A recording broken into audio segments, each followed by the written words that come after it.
네, 할렐루야. 날씨가 많이 춥습니다. 예, 걸어오는데 이런 노래가 나오더라고요. 손이 꽁꽁꽁꽁, 발이 꽁꽁. 예, 겨울바람 때문에 바람까지 불고 무척 춥습니다. 건강에 유의하시길 바랍니다. 오늘 2부 예배에 나오셨는데요. 우리 인사하겠습니다. 사랑합니다. 축복합니다. 사랑합니다. 축복합니다. 네. 저는 오늘 골로새서 강의 16번째로 관계의 축복을 누리려면 이라는 제목으로 설교를 하고자 합니다. 오늘 읽은 본문은 부부의 관계, 그리고 부모와 자녀의 관계, 주인과 종의 관계, 세 가지 관계를 다루고 있습니다. 우리가 인생을 살아가면서 사람과 사람 사이의 인간관계, 그리고 대인관계, 대단히 중요한 삶의 주제입니다. 아마 이 세 가지의 관계는 당시 그리스도인들에게 가장 중요한 관계였을 것입니다. 시대가 변해 2000년이 지난 지금 다양하고 또 이렇게 많은 영역 속에서 우리가 많은 관계를 가지고 살아가지만, 그래도 이 세 가지 관계는 뗄래야 뗄 수 없는 관계이기에 더욱더 우리에게 소중한 말씀이 됩니다. 여러분은 하나님이 기뻐하시는 대로 사람들과의 관계를 맺고 계신다고 생각하십니까? 그렇게 살고 계시다고 생각하십니까? 결국 바울이 말하는 것은 복음입니다. 복음이란 무엇이냐? 복음이 왜 필요하냐? 관계 회복 때문에 복음이 필요했던 것입니다. 인간이 죄로 말미암아 하나님과의 관계가 틀어지게 되었고 하나님과의 담이 생겼습니다. 이러한 하나님과의 관계가 서운하게 되니까 하나님이 주시는 놀라운 축복을 우리 인간이 못 누리게 되었고 마귀가 주는 저주와 심판 아래 살게 되었던 것이죠. 이러한 문제를 해결하시기 위해서 하나님께서 그의 아들 예수 그리스도를 인간의 몸으로 내보내신 절기가 바로 성탄절입니다. 예수님이 이 땅에 오셔서 인간의 죄를 담당하시고 십자가를 지심으로 원수되었던 하나님과의 우리의 관계가 화목하게 되었고, 그리고 그 안에 평화를 누리게 되었습니다. 이것이 복음입니다. 복음이란 결국 관계 회복을 위해서 필요했던 것이죠. 그리고 그 관계, 이 복음은 바울이 말하고 있는 것은 단순히 가장 중요한 것은 하나님과 우리의 관계의 회복입니다. 사실 이것만 제대로 이루어지면 모든 것들이 자연스레 이루어지는 것은 사실입니다.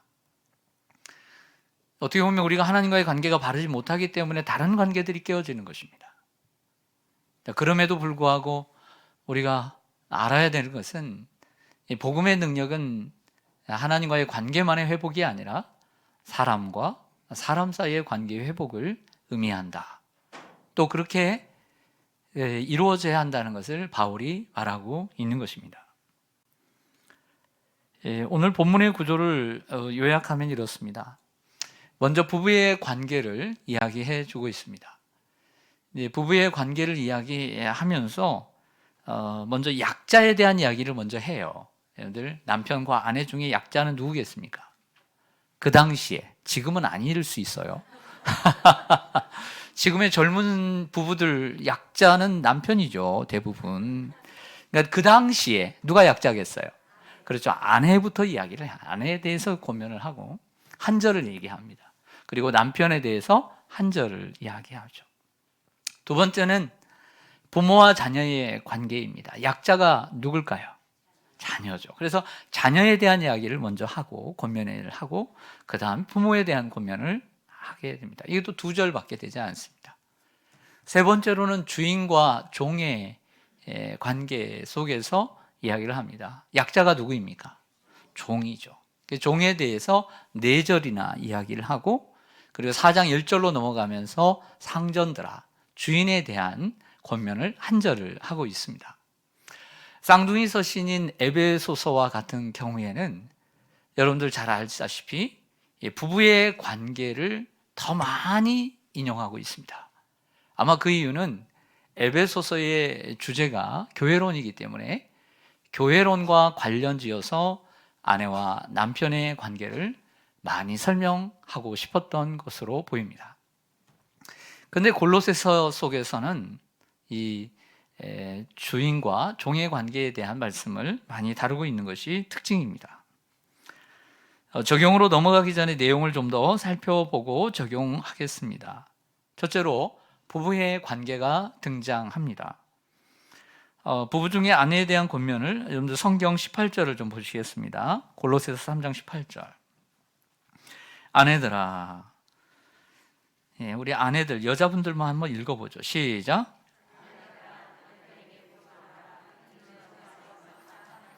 아멘.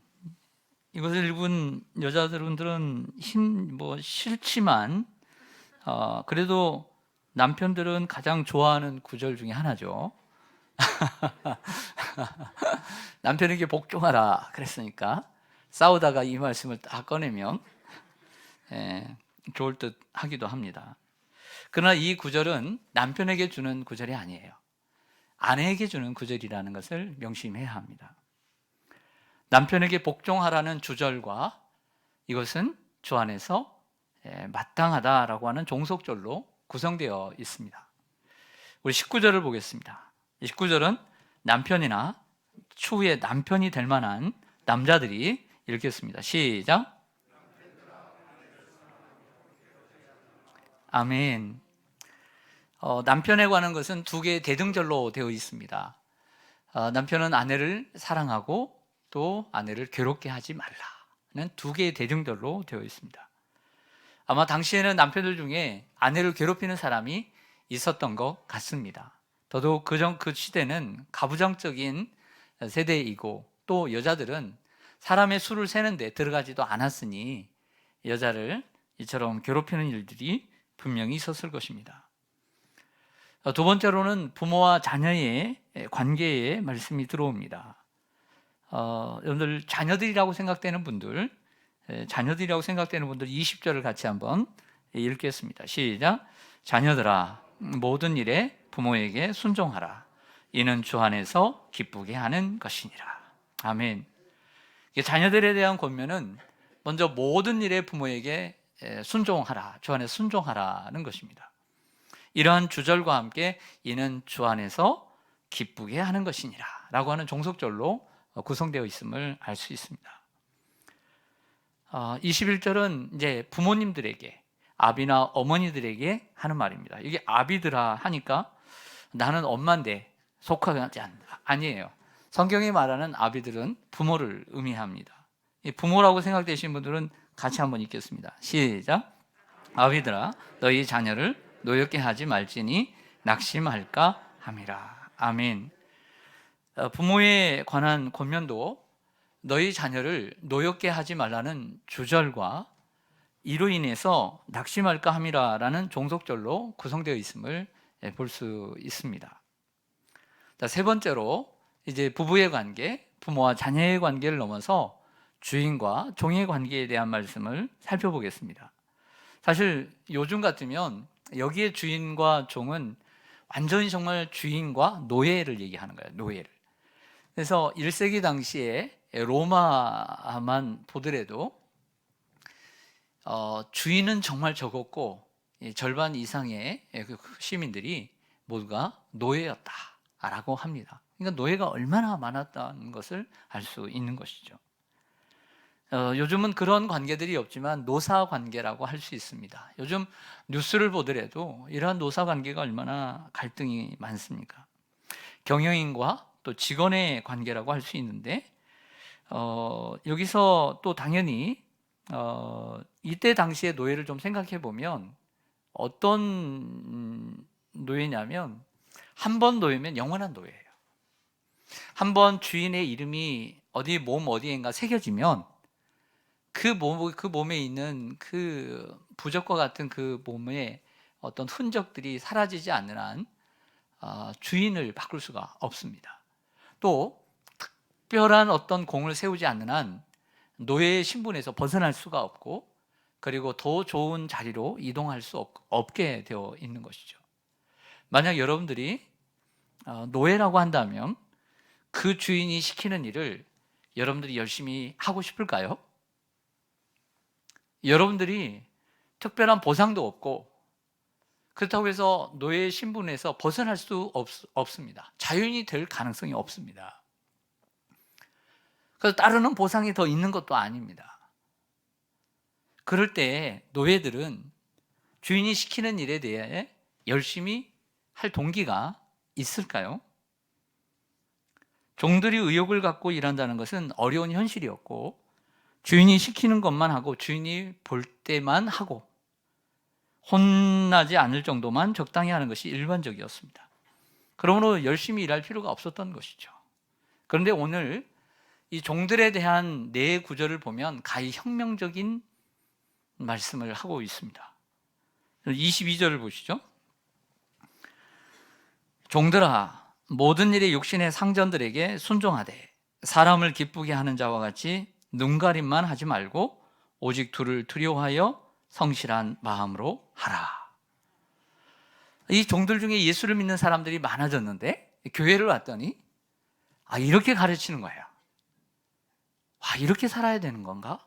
고민이 되지 않았겠습니까? 23절의 말씀은 22절의 말씀을 더욱더 강화시켜 줍니다. 23절 보시면 무슨 일을 하든지 마음을 다하여 누구에게 하듯 하고 주께 하듯 하고 누구에게 하듯 하지 말라. 사람에게 하듯 하지 말라. 가히 혁명적이지 않습니까? 그러면서 24절에 이는 기업의 상을 주께 받을 줄 아나니 너희는 주 그리스도를 섬기느니라. 종들이 주인을 섬기는 줄 알았는데 그것이 주님을 섬기는 것이었다는 거예요. 그리고 주인에게 보상이 주어지지 않는다 할지라도 그 보상은 주님께서 해 주시는 것이니 모든 일을 주께 하듯 하라. 사람에게 하듯 하지 말아라. 바로 주인을 섬기는 것이 바로 그리스도를 섬기는 것이다 라고 말씀을 하고 있습니다. 주인이 몰라줘도 우리 주님은 다 알고 계시니 주님 앞에서 행하라는 뜻이죠. 여러분 묻겠습니다. 결혼하신 분들 몇십 년을 살았겠죠. 아내와 남편의 관계 쉽습니까? 내가 낳았습니다. 내가 배 아파서 낳고 내가 힘들어도 내가 굶어도 자녀는 굶기지 않았습니다. 나는 1년에 몇 벌 옷 가지고 살지만 한두 벌 옷 가지고 살지만 자녀들은 좋은 것을 입혔습니다. 열심히 키웠습니다. 그렇게 키운 자녀라도 그 부모와 자녀의 관계 쉽던가요? 평생 가장 어려운 손님이 자식이랍니다. 주인과 종의 관계, 경영인과 그리고 직원의 관계 어디 쉽겠습니까? 아주 쉬울 것 같으면서도 어려운 관계들입니다. 그래서 저는 오늘 본문에 대한 설명을 마치고 오늘 우리의 관계 회복을 위해서 좀 더 유익한 말씀, 여러분들에게 실질적인 말씀이 무엇일까를 생각하고 좀 말씀을 묵상했습니다. 그래서 오늘 제목처럼 관계의 축복을 누리려면 어떻게 해야 되는가? 첫째로 나 자신을 먼저 살펴야 합니다. 따라서 하겠습니다. 나 자신을 먼저 살펴야 합니다. 사람들은 상대방이 있습니다. 그런데 상대방을 먼저 살피는 일에 빠릅니다. 나 자신을 먼저 살피는 일에 빨라야 합니다.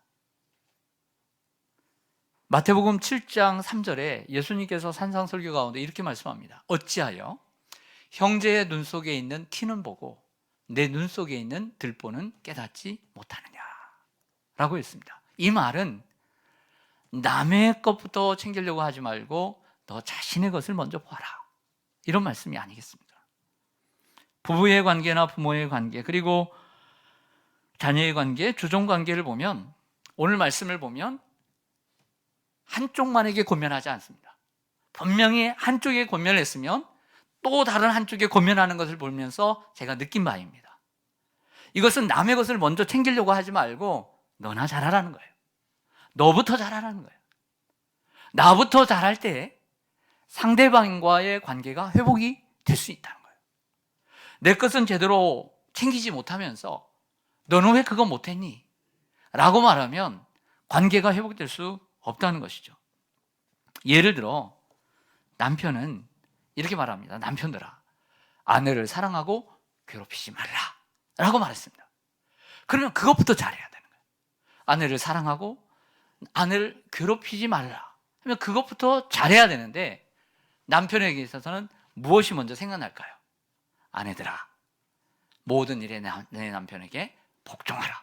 이것이 주 안에서 옳으니라. 이것만 생각나는 거죠. 그래서 자기가 아내를 사랑하고 아내를 괴롭히는 것은 새카맣게 잃어버리고, 아내가 왜 나에게 복종 안 했어? 라고 말하게 된다는 것입니다. 그리고 20세기 전에 이 말씀이 오늘 우리에게 그대로 적용되기에는 어려운 부분이 있다고 생각합니다. 요즘 젊은 부부들에게, 아내들에게 남편에게 절대적으로 복종하라고 하면은 누가 그걸 받아들이겠습니까? 그래서 좀 더 풀어서 말씀드리면 자기 일부터 잘하자는 것입니다. 오늘 말씀은 아내들에게 준 말씀이지 남편에게 주는 말씀이 아니라는 거예요. 또한 남편에게 주는 말씀이 또 따로 있다는 것이죠. 그거 내 것부터 잘해야지. 내 것부터. 내 것은 텅텅 비어 있는데 상대방에게만 잘하라고 하면 관계 회복이 이루어지겠습니까? 관계의 악순환만 계속될 뿐입니다. 관계가 회복되지 않고 관계가 더 늘 틀어지고 악순환이 자주 반복되는 경우들을 생각해 보세요. 그 원인이 뭐라고 생각하세요? 모두가 자기 문제라고 생각하지 않기 때문입니다. 남에게 문제가 있다고 생각하고 지적합니다. 자신은 문제가 없고, 그래서 자신은 고칠 것이 없고, 그래서 네가 잘못이다 라고 생각하는 거예요. 그렇게까지 생각하지 않아도 이렇게 생각합니다. 나도 알아. 근데 너의 문제부터 고쳐. 그래야 그때 나도 고칠게. 상대방이 변할 때까지 나도 변하지 않겠다는 이러한 완고한 마음들이 있습니다. 자신에게는 관대하고 남에게는 까칠하듯이 삶에 대한 태도와 잣대가 자신부터 향하지 않으면 고약한 사람이 되고 맙니다. 이런 사람은 문제의 원인을 자기에게서 절대 찾지 않습니다. 먼저 남에게서부터 먼저 문제를 찾으려고 합니다. 그러니 관계 회복이 불가능하게 되는 것이죠. 우리가 진정 관계 회복을 원한다면 무슨 일을 하든지 어떤 길을 가든지 자신에게 묻고 그리고 씨름해야 합니다. 우리는 같이 살아가는 이런 주택 안에서 혹은 아파트 안에서 같은 지역 안에서 이렇게 생각합니다. 좀 좋은 이유 좀 대봐. 라고 생각합니다. 말은 못하고. 하지만 남들에게 좋은 이웃이 되라고 하지 말고 그 전에 내가 먼저 좋은 이웃이 되어야 합니다. 남들에게 좋은 성도가 되어달라고 하지 말고 자신부터 좋은 성도가 될 수 있도록 노력해야 합니다. 아내에게 좋은 아내가 되어달라고 하기 전에 자신부터 좋은 남편이 되도록 노력해야 하고, 남편에게 좋은 남편이 되어달라고 하기 전에 자신부터 좋은 아내가 되도록 노력해야 합니다. 부모에게 부모가 윗물이 맑아야 아랫물이 맑지. 부모에게 좋은 부모가 한번 돼보라고, 그럼 내가 좋은 자식이 되겠다고 말하지 말고 좋은 부모가 되기 전에, 되어달라고 하기 전에 좋은 자녀가 되도록 노력해야 해요. 자녀에게 좋은 자녀가 되어달라고 하기 전에 자신부터 좋은 부모가 되도록 노력해야 합니다. 모든 관계는 일방적이지 않습니다. 모든 관계는 상호 보완적입니다. 학교 회사의 대표에게 좋은 대표가 되어달라고 말할 수 있지만, 그러나 먼저 좋은 직원이 되도록 노력해야 합니다. 좋은 직원이 되어달라고 하는 소원은 있겠지만 대표는 자신부터 좋은 대표가 되도록 노력해야 합니다. 저와 여러분도 마찬가지입니다. 목회자가 성도들에게 좋은 성도가 되어달라고 하기 전에 목회자 자신부터 좋은 목회자가 되도록 노력해야 합니다. 또한 여러분도 마찬가지입니다. 좋은 목회자가 되어달라고 하기 전에 여러분들이 좋은 성도인지 돌아보고 좋은 성도가 되도록 노력해야 하는 것입니다. 한편만 잘해서 되는 것이 아닙니다. 그러므로 오늘 이 말씀은 서로 쌍방적입니다. 어느 한쪽만 얘기하지 않습니다. 그러나 상대방의 말을 먼저 듣기 전에 나에게 주신 말씀을 먼저 듣고 내가 해야 할 일을 먼저 살피고 돌아보는 것이 관계의 회복의 길인 줄 믿습니다. 먼저 자신을 살펴야 합니다. 자신이 할 일이 무엇이고 나는 내가 할 일을 먼저 잘하고 있는가. 그래서 내가 잘하고 있어서 잘하고 있는데도 불구하고 관계의 회복이 되지 않고 있는가 물어야 합니다. 부족한 부분은 없는지 살피고 고쳐나가야 합니다. 그래야 관계 회복을 이룰 수 있습니다. 자, 오늘 말씀을 묵상하면서 이제 끝으로 두 번째로 묵상하면서 이런 적용을 해보았습니다. 관계 회복을 위해서는 상대방의 입장을 생각해야 한다는 것이죠. 상대방의 입장을 생각할 때 관계 회복이 빠를 수 있습니다. 마태복음 8장에 이런 실화가 기록되어 있습니다. 한번 들어보세요. 북이스라엘 쪽에 갈릴리 옆에 가버나움이라는 갈릴리 호수 옆에 마을이 있습니다. 예수님께서 가버나움에 하루는 들어가셨는데 군대의 100명을 이끄는 백부장이 예수님께 나왔습니다. 예수님께 엎드려 주여, 내 하인이 중풍병으로 집에 누워 몹시 괴로워합니다. 말 자체가 예쁘잖아요. 내 하인이 집에 누워 몹시 괴로워합니다. 마치 자신의 일처럼 얘기처럼 얘기하잖아요. 말이 예쁘잖아요. 그러니까 예수님이 그걸 보시고 내가 가서 고쳐주리라. 그러면 우리는 오 할렐루야 하면서 예수님 제가 모시겠습니다. 제가 앞장서겠습니다. 아니면 요즘 같으면 누추하지만 제 차를 타시죠. 제 자가용에 올라서 제가 모시겠습니다. 이렇게 얘기할 거예요. 그런데 이 백부장이라는 사람은 그렇게 말을 하지 않습니다. 예수님, 제가 주님이 내 집에 오는 것을 내가 감당하지 못합니다. 다만 말씀으로만 하옵소서. 그러면 내 하인이 낫겠습니다. 근데 그 다음 이렇게 말하는 원인을 얘기하는, 이유를 얘기하는 다음 말이 기가 막힌 얘기예요. 한번 보겠습니다. 나도 남의 수하에 있는 사람이요, 내 아래에도 군사가 있으니 이더러 가라 하면 가고 저더러 오라 하면 오고 내 정도로 이것을 하라 하면 하나이다. 기가 막힌 얘기죠. 앞에 말을 할 수 있었던 그 기반이 무엇이냐면 자신 위에도 상전이 있다는 거예요. 그러면 상전시키면 나도 한다는 거예요. 또 내 아래도 부하가 있어요. 나도 시키면 그들이 따라서 한다는 거죠. 이러한 상대방을 먼저 생각하는 마음이 그의 마음 저변에 깔려 있었기 때문에 이렇게 말할 수 있었던 거예요.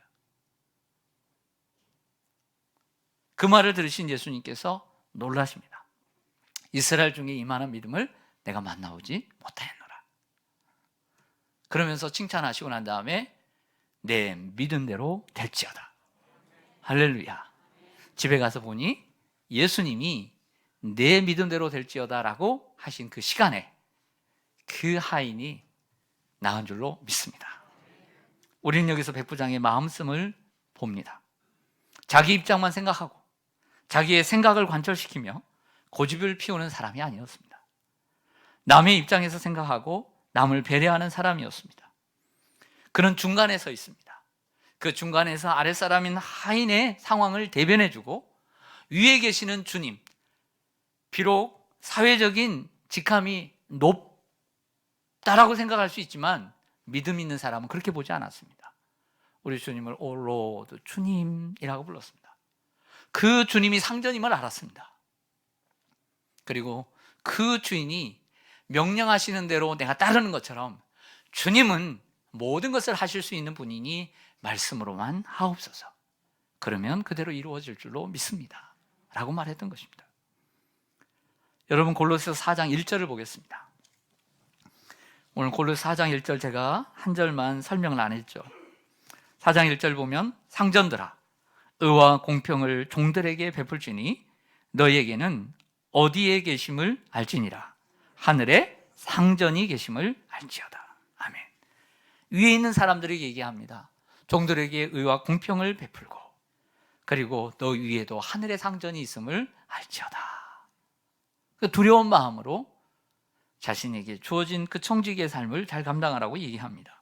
성도 여러분, 좋은 관계란 자신의 입장만 생각하고 자신의 생각을 관철시키려고 하고 자식의 고집만 피우는 사람이 아닙니다. 남의 입장을 먼저 생각하고 배려해 줄 때 좋은 관계를 유지해 갈 수 있는 것입니다. 비록 작은 것이지만 부부 간에도, 그리고 부모와 자식 간에도 이러한 것들이 형성되어질 때, 형제 간에도 이런 것들이 형성되어질 때 가정은 관계의 회복이 이루어지고 행복한 삶을 살게 되는 것입니다. 마태복음 7장 12절, 동일하게 예수님이 산상설교의 말씀입니다. 시작. 그러므로 무엇이든지 남에게 대접을 받고자 하는 대로 너희도 남을 대접하라. 이것이 율법이요 선지자니라. 아멘. 여러분, 우리 남편분들 누구에게 대접하고 싶으세요? 아내에게 대접받고 싶죠. 네, 아내에게 대접하고 싶죠. 우리 아내분들은 누구한테 대접받고 싶어요? 네, 자식에게 대접받고 싶죠. 남편은 아내에게 대접만 받을 생각만 하지 말고 아내를 위해서 해줄 수 있는 것을 생각하고 행동에 옮겨야 합니다. 아내도 남편에 대해서 마찬가지입니다. 큰 것은 아닐지라도 수고하는 남편이 돌아오면 그 남편이 에게 무엇을 해줄까를 생각을 해준다면, 그렇게 마음 써주는 아내를 어찌 남편이 고마워 아니 할 수가 있겠습니까? 부모는 자녀에게 순종만을 강요하지 말고 자녀를 어떻게 대할 것인지, 야, 너 부모가 부모에게 주안에서 순종하라고 해서 너 순종도 안 하고, 이것을 먼저 외치지 말고 혹이라도 내 행동 때문에, 내 말 때문에 내 자녀가 마음 상하지는 않았는지, 노여워하지는 않았는지 돌아봅니다. 저도 그렇습니다. 부족하니까. 그러면 다음에는 어떻게 대할까 생각합니다. 자녀도 고생하는 부모를 생각하며 어떻게 하면 부모를 기쁘게 해드릴까 생각하고 노력하는 자녀가 되어야 합니다. 근데 참 저희 때는 참 가난하고 어려웠잖아요. 그렇죠? 네, 정말 가난했어요. 근데 보니까, 지나고 보니까 그런 것 같아요. 전부는 아니지만 고생한 자녀가 효도를 해요. 어렵게 자란 자녀가 효도를 해요. 근데 반대로 부유하고 부족함도 없고 부모가 막 떠받들고 이런 자녀들이 효도를 잘 못해. 귀한 걸 잘 몰라. 그런 것 같아요. 두 아들을 키우는 한 엄마가 있었습니다. 엄마는 혼자 힘든 가운데서 두 아들을 바르게 키우기 위해 믿음으로 힘썼습니다. 그런데 첫째 아들은 대학을 진학하고 이제 졸업을 하고 취업을 했는데, 이 둘째 아들이 4년제 대학에 다 떨어지고 말았어요. 그래서 간신히 2년제 대학에 들어갔는데, 그것도 서울 경기에 있는 지역이 아닌 아주 멀리 지방에 있는 2년제 전문대학에 들어가게 되었습니다. 그 둘째 아들을 그 엄마가 보내는 그 정류장에서 헤어지게 되었다. 그래서 헤어지면서 그 엄마를 떠나서 그 지방에서 살아야 되는 그 어린 아들은 그 버스 안에서 울고, 그 아들을 보낸 엄마는 그 대합실 화장실에 들어가서 엉엉 울었다고 합니다. 그러나 엄마는 아들에게 낙심하지 말고 열심히 공부해. 지금이 어렵다고 낙심하지 마. 더 좋은 때가 올 거야. 하고 격려해 주었습니다. 아들은 전문대학에 들어가 열심히 공부했고 과 대표도 하고 정말 최고의 성적으로 졸업을 하게 되고 군대를 다녀왔습니다. 배운 전공을 살려 세무사 사무소에 입사해 2년을 근무합니다. 가만히 보니 세무사 곁에서 뭔가를 보조하는 임무보다 나도 한번 세무사가 되었으면 좋겠다는 꿈을 꾸게 됩니다. 2년제 대학을 나왔지만 그래서 엄마에게 이야기하고 형에게 부탁을 해서 내가 몇 년간 공부를 하고 싶다. 도와주기로 결정을 합니다. 열심히 공부를 합니다. 4년 만에 제2차 세무사 시험에 합격을 하고 세무사가 되었습니다.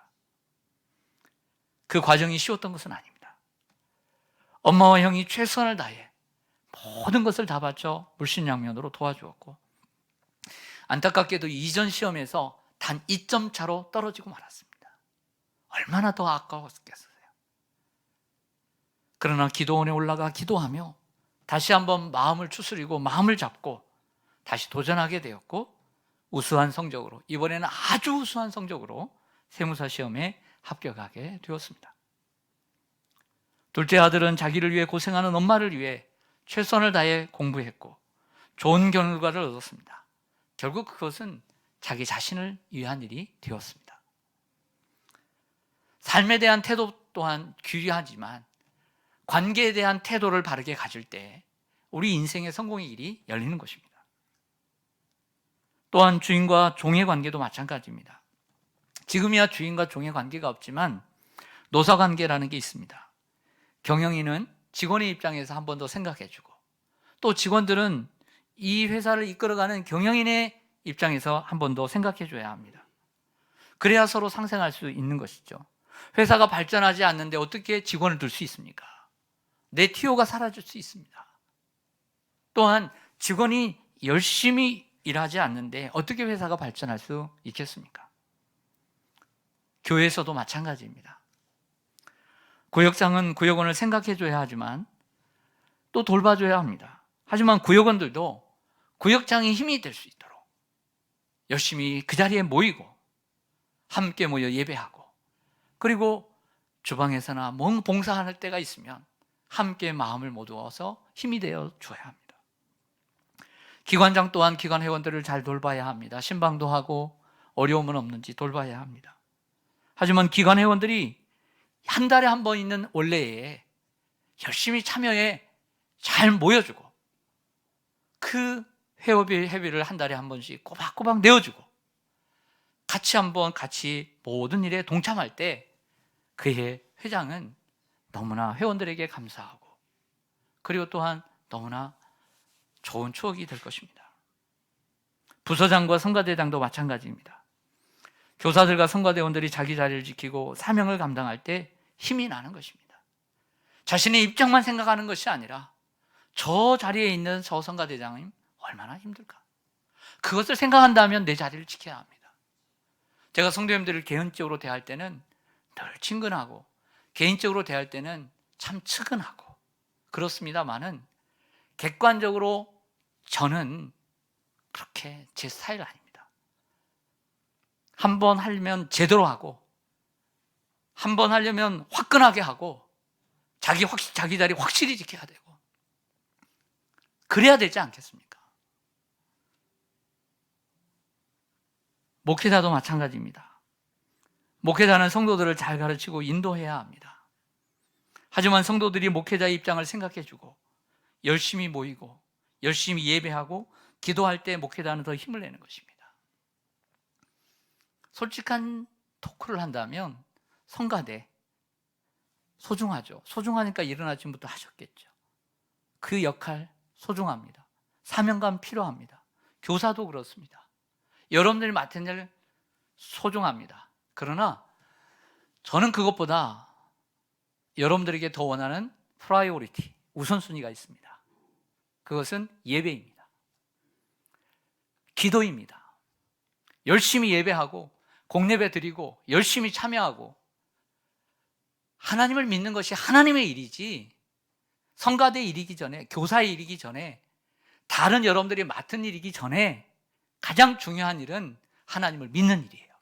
그게 주의 일인 거예요. 예배는 소홀히 하고 기도는 소홀히 하면서 너무 앞장서서 하는 것 더 안 좋아요. 기도하지 않고 어떻게 주의 일을 합니까? 열심히 예배하지 않고 성령 충만하지 않고 어떻게 주의 일을 감당합니까? 자신의 힘으로 하는 거, 자신의 경험으로 하고 자신의 지혜로 하려고 하는 거죠. 우리가 기도하는 이유는 무엇입니까? 항상 하나님을 의지하고 하나님이 주시는 힘으로 감당하기 위해서 무릎을 꿇는 것입니다. 우리 교회 성도님들 중에는 제가 힘들까 봐 저를 염려해 주고 조금이라도 도움이 되어주고 싶어 하는 분들이 참 많이 있습니다.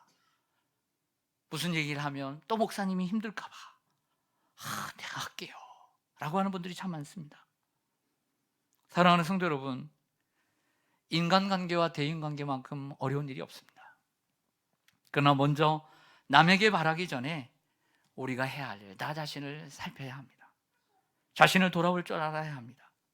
남이 나에게 잘하고 있는지보다 자신이 상대방에 대해 잘하고 있는지, 내 할 일을 잘하고 있는지를 돌아봐야 합니다. 그렇지 않으면 자신이 뭔가 된 것처럼 상대방에게 요구만 하는 사람이 되고 맙니다. 다음으로 상대방의 입장을 생각해야 합니다. 상대방의 입장을 생각할 때 그 관계 속에서 이해와 배려가 그리고 인내가 나오는 거예요. 자기만을 생각하면 이해가 되지 않고 배려가 되지 않고 인내심이 없게 되는 거죠. 남에게 대접받기 전에 먼저 남을 대접해야 합니다. 무슨 일을 하든지 주께 하듯 하고 사람에게 하듯 하지 말아야 합니다. 상대방을 섬기는 것이 결국 주님을 섬기는 것이고 그것이 주님 앞에 상급이 되기 때문입니다. 내가 낳은 자식도 좋은 관계는, 좋은 만남은, 좋은 만남이 시작됐다 할지라도 좋은 관계는 저절로 이루어지는 것이 하나도 없어요. 모든 것을 믿음으로 시작하고 사랑으로 실천하고 그리고 소망 가운데 인내하며 기다려줘야 돼요. 그래야 좋은 관계는 이루어져 갑니다.